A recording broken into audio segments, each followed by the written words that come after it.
The ZSN Pro X is a hybrid earphone from KZ, also advertised as an in-ear monitor. You can buy a pair of these from AliExpress for around 28 New Zealand dollars. I'll compare these to the Shure SE215. At 229 New Zealand dollars, these are considered an entry-level in-ear monitor. The ZSN Pro X comes in a simple box packaging. I had already opened these up before I started my YouTube channel, so the internal presentation is not exactly what you see in the video.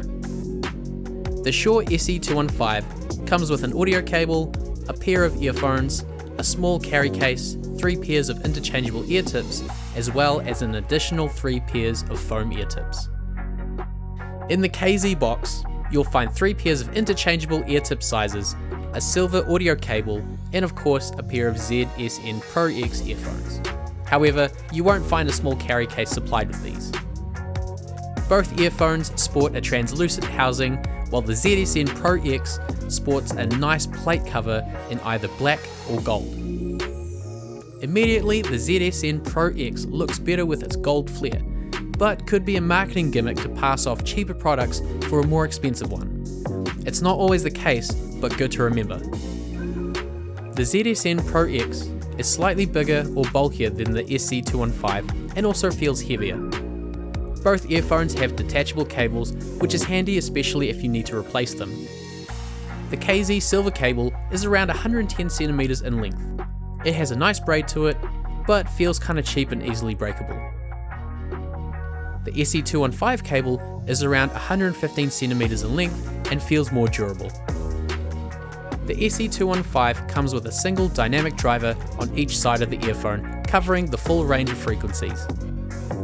The ZSN Pro X, however, has a 10mm dual magnetic driver covering the low and mid frequencies, and a single balanced armature for the high frequencies. The SE215 fits in my ear really nicely, while the ZSN Pro X sticks out a bit but still feels just as good in the ear.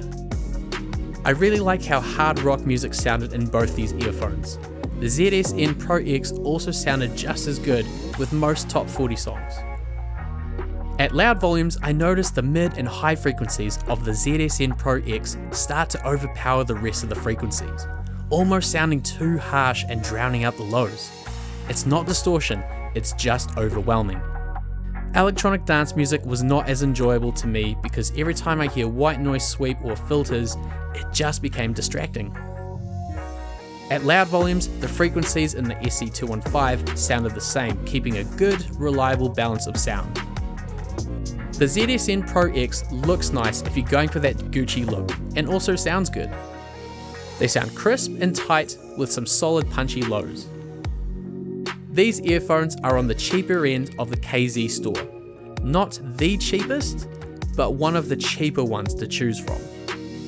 After discovering how the mid and high frequencies behave with louder volumes, I probably wouldn't use these for in-ear monitoring. The KZ ZSN Pro X to me sounds more like an expensive consumer and recreational earphone. Not so much an in-ear monitor, but it could still do the job. Thanks for watching.